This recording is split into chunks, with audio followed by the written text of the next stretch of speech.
Hello, welcome to our channel Learn to Score. In this video, I am going to solve problems from section 3 of Mathematics Model Paper Set 1, Andhra Pradesh State Board Exam year 2021. I hope you will like the video. Please subscribe to our channel for regular updates and share this video with your friends so that it can be of help to them also. Thank you. Section 3 has total 8 questions. We have to answer all the questions. Each question carries 4 marks. It means we'll get 8 times 4, that is equal to 32 marks out of this section. Let's take a look at questions. Question number 21. Write 2 log 3 plus 3 log 5 minus 5 log 2 as a single logarithm. Let's quickly recall third law of logarithm. It says that m log can be written as log x to the power of m, right? If you observe, 2 log 3 is in the form of m log x, right? That can be now written as log 3 square. Similarly, 3 log 5 can be written as log 5 cube, and 5 log 2 can be written as log 2 power 5, right? Let's write that now. 2 log 3 plus 3 log 5 minus 5 log 2 equal to log 3 square plus log 5 cube minus log 2 power 5. Let's simplify these terms. Log 3 square can be written as log 9, and log 5 cube is log 125, and log 2 power 5 is log 32, right? Now if you observe, you have plus sign here, we have minus sign here, right? Let's quickly recall the first law of logarithm. It says that log x plus log y equal to log xy, right? If you apply the first law for these two, log 9 plus log 125, we can write it as log 9 times 125, right? And let's keep this as is for time being and write it now. Log 9 times 125 minus log 32, right? Let's simplify this. 9 times 125 is 1125. Now we have log of 1125 minus log 32, right? Let's quickly recall the second law of logarithms. It says that log x minus log y equal to log x by y, right? As you see here, log 1125 minus log 32 is there, right? We can write it as log of 1125 divided by 32, right? As per the second law. Let's write that. So this is what we are asked to express as. We are given 3 logarithms, sum and 2 log 3 plus 3 log 5 minus 5 log 2, that we have expressed it as a single logarithm, that is log of 1125 divided by 32, right? Now let's go to the next question, that is question number 22. The area of rectangular plot is 528 meters square. Length of the plot is 1 more than twice its breadth. Actually, there is a typo. Actually, full stop shouldn't be there. We need to find, we need to find the length and breadth of the plot. Let's assume that breadth of the plot is x meters. So length of the plot is 1 more than twice of its breadth, right? It means length of the plot is going to be 2x plus 1, 2 times breadth plus 1, right? So when you draw a figure, you get a rectangle like this. X is its breadth, and its length is 2x plus 1, and its area is 528 meters square. Now let's write area, that is length by width or length by breadth, that is equal to 2x plus 1 times x, right? That is equal to 528 meters square. This can be simplified and written as 2x square plus x. When you multiply 2x with x and 1 with x, you get 2x square plus x on left hand side, that is equal to 528. When you rearrange this, you will write it as 2x square plus x minus 528 equal to 0. This is a quadratic equation, right? What we would be saying now is we have to solve this particular equation to get the value of x, so that you know the breadth of the plot and then you can compute the length of the plot, right? we have to find roots of 2x square plus x minus 528 equal to 0. For that, I'm going to use quadratic formula. For ax square plus bx plus c equal to 0, the quadratic formula defines the roots as minus b, sorry, x equal to minus b plus or minus square root of b square minus 4ac divided by 2a, right? Now let's compare ax square plus bx plus c with 2x square plus x minus 528 equal to 0, so that you can say a equal to 2, b equal to 1 and c equal to minus 528, right?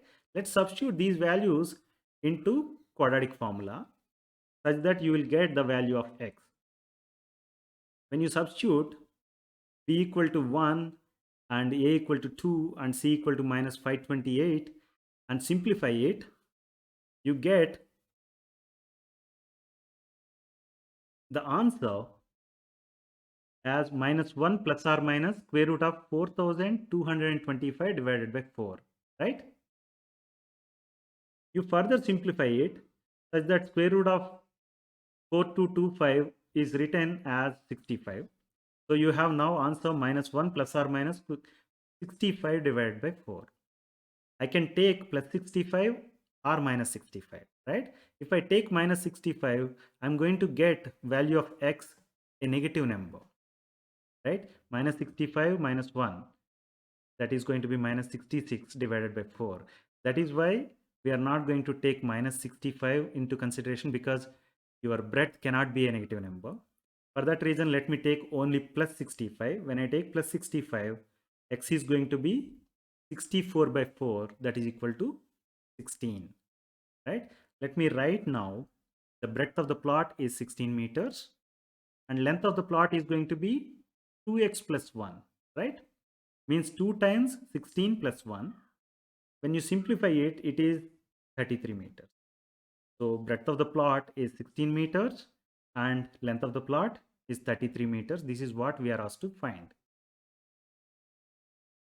Now let's solve the next problem, that is question number 23.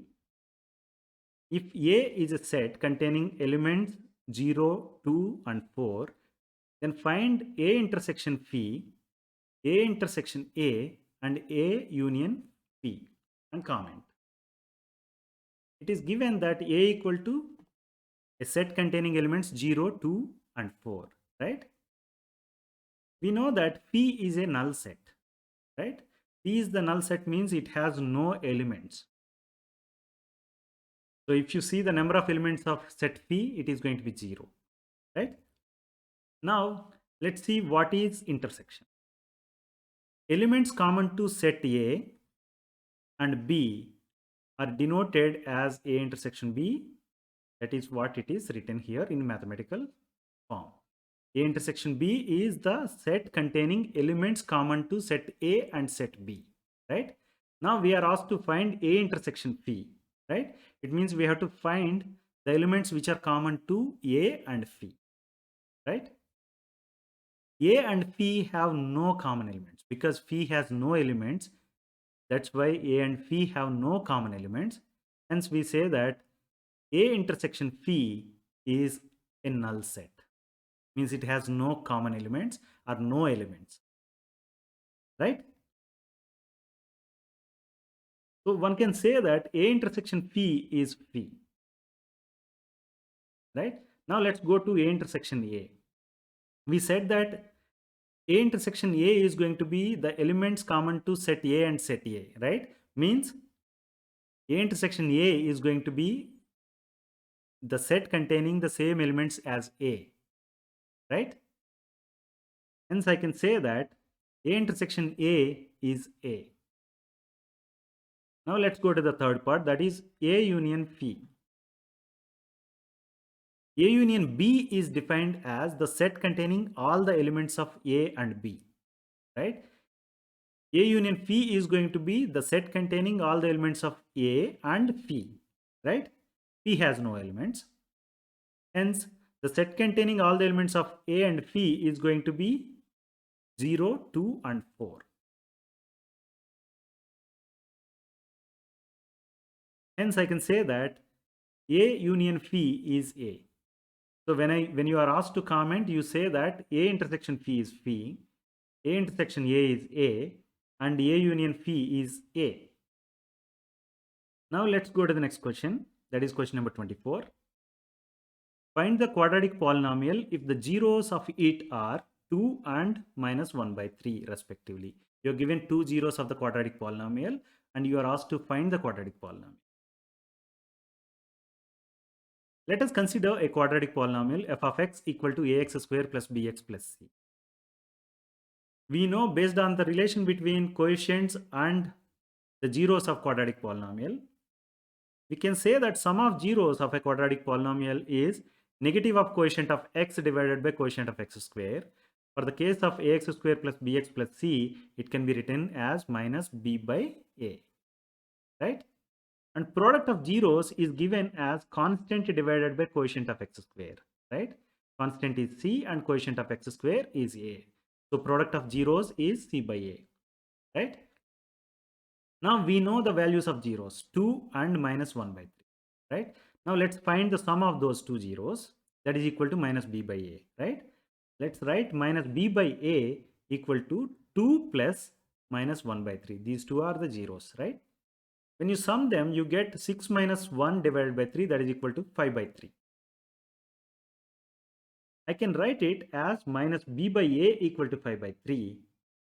When you rearrange it, I can write it as b equal to minus 5a divided by 3, right? Or minus 5 by 3 times a. Now let's go to the product of zeros. The zeros are 2 and minus 1 by 3. Their product is equal to c by a. So c by a equal to 2 times minus 1 by 3, that is minus 2 by 3, right? This can be now written as c equal to minus 2 by 3 times a. Let's take a note of these two.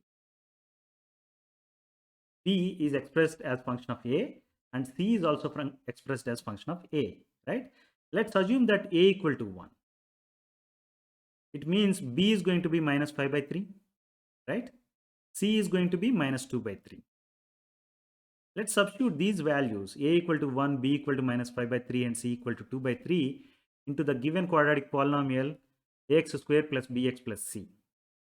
When you substitute, you get the quadratic polynomial as x square minus 5 by 3x minus 2 by 3, right? This is what we are asked to find.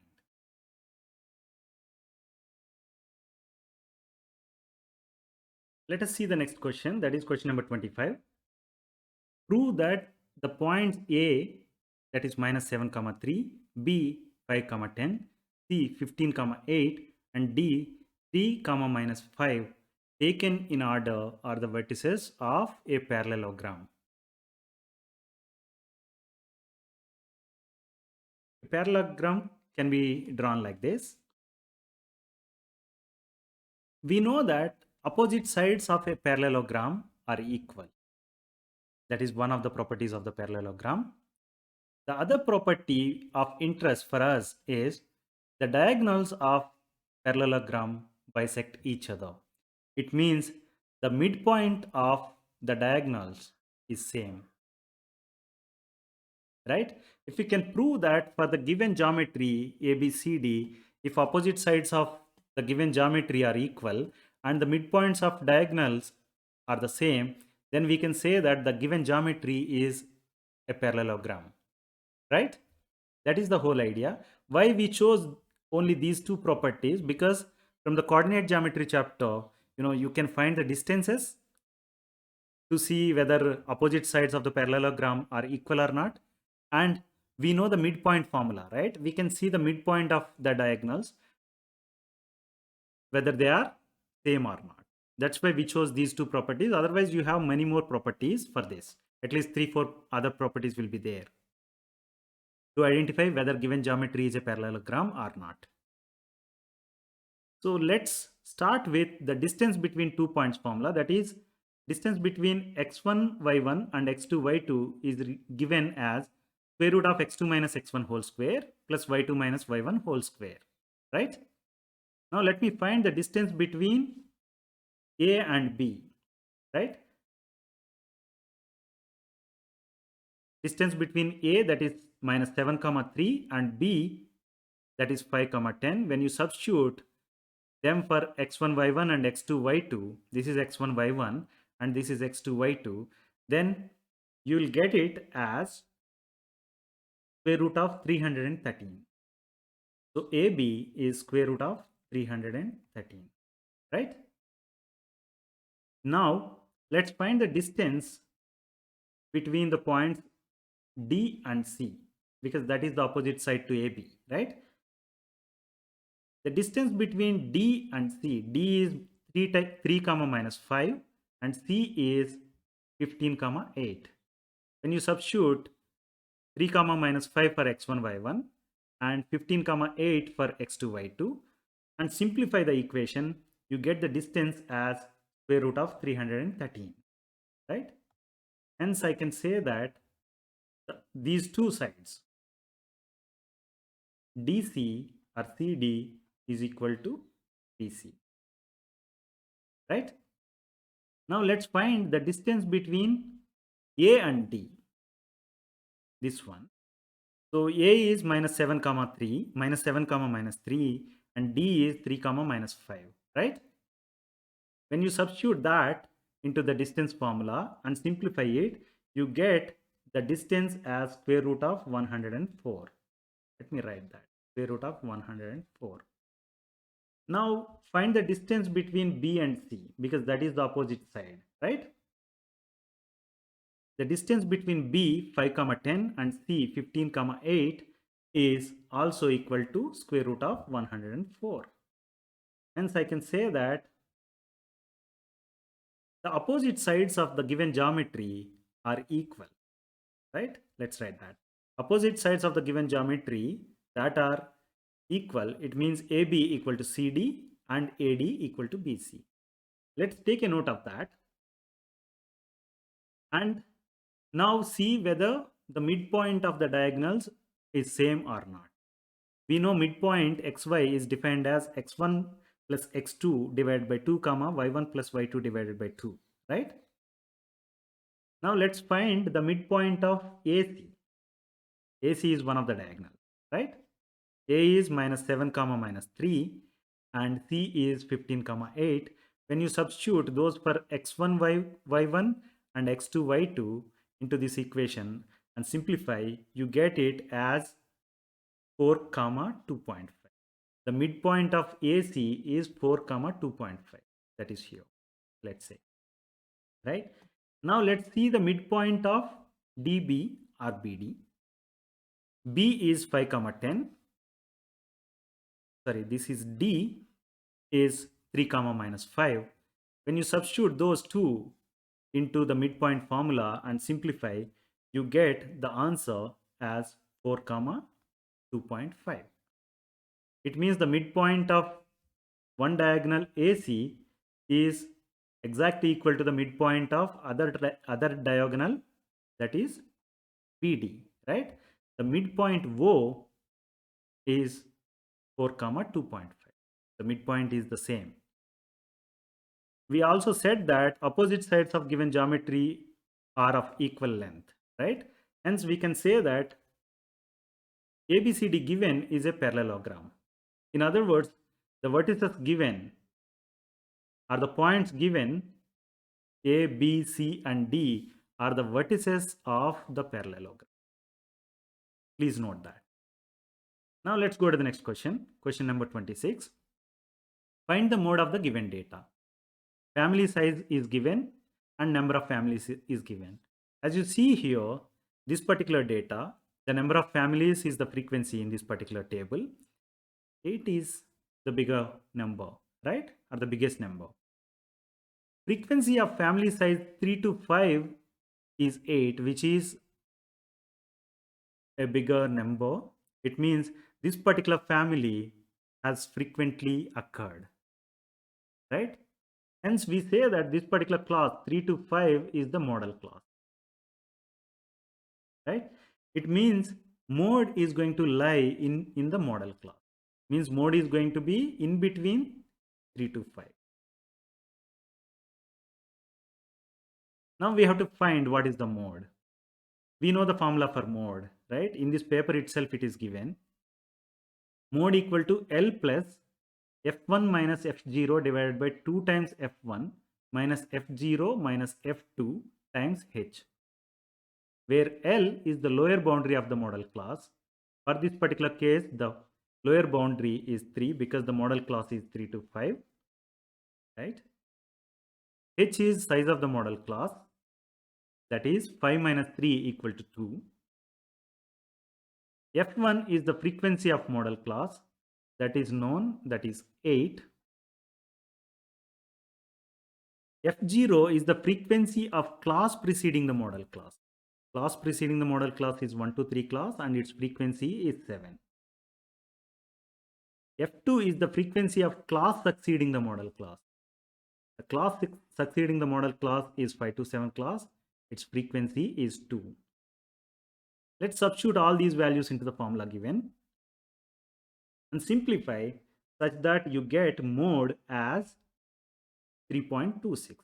So to answer the question, mode of the given data is 3.26. Please note this. Let's go to the next problem. That is question number 27. Show that square root of 1 plus sin a divided by 1 minus sin a equal to sec a plus tan a. Let us consider right hand side expression, that is sec a plus tan a, right?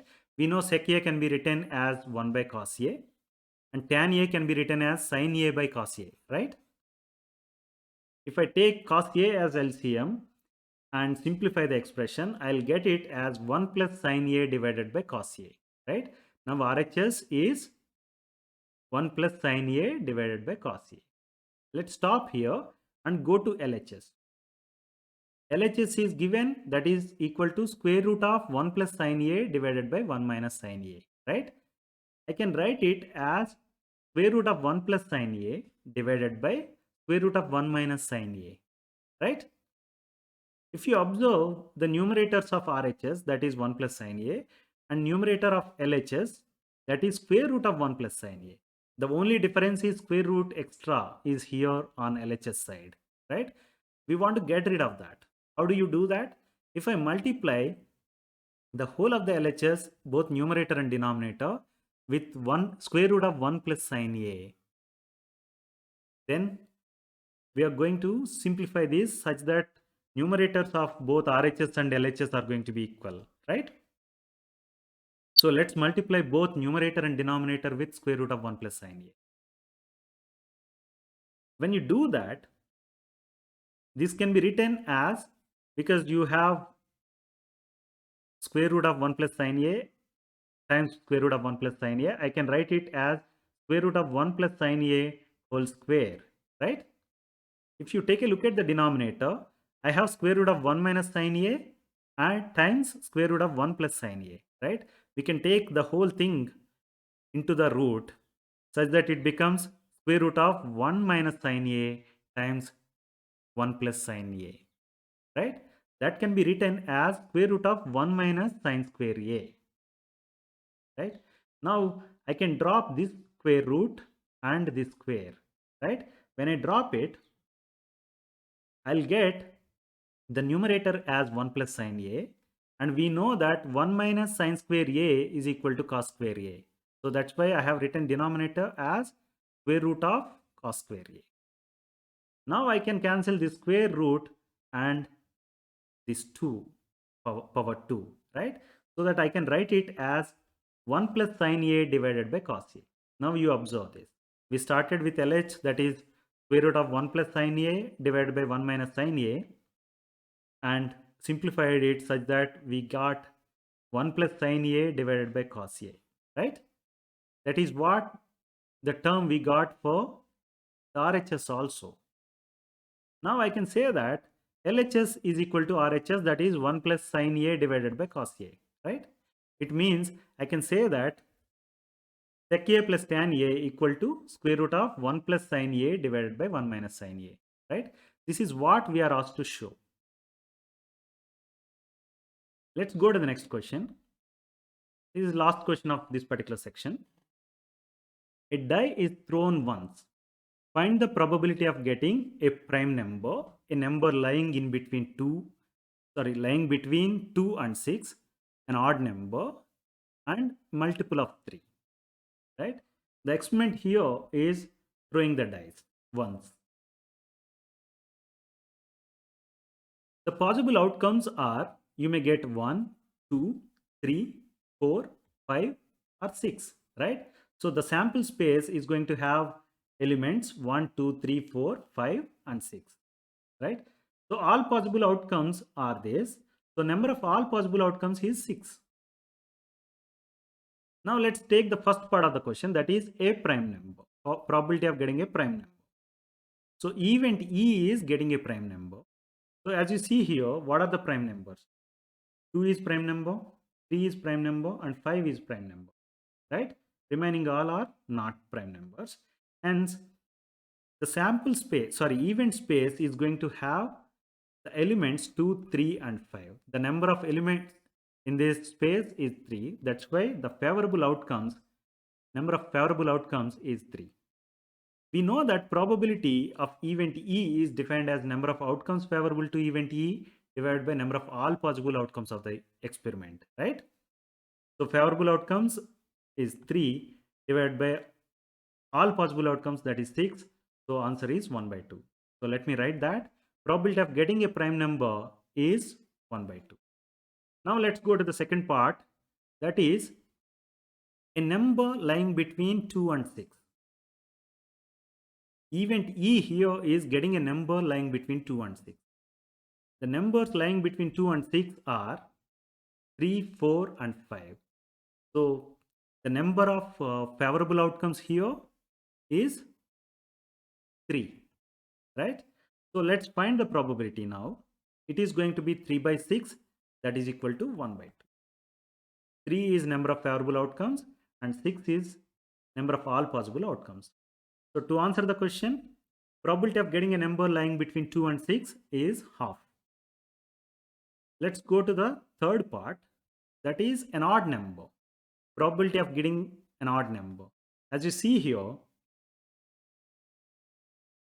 the event space is going to have elements 1, 3, and 5, right? Because 2, 4, and 6 are even numbers. So number of favorable outcomes for this particular event is 3. It means the probability is going to be 3 by 6, that is equal to half, right? Let me write that. Probability of getting an odd number is half. Now the last part, probability of getting multiple of 3. The event is getting a multiple of 3. What are the multiples of 3 in this? 3 and 6, right? It means number of favorable outcomes are just 2. So the probability is going to be 2 by 6, that is equal to 1 by 3, right? So let's write that. Probability of getting a multiple of 3 is 1 by 3. This is what we are asked to find, right? I hope you like the video. Please like, share, and subscribe to our channel, Learn to Score. Thank you.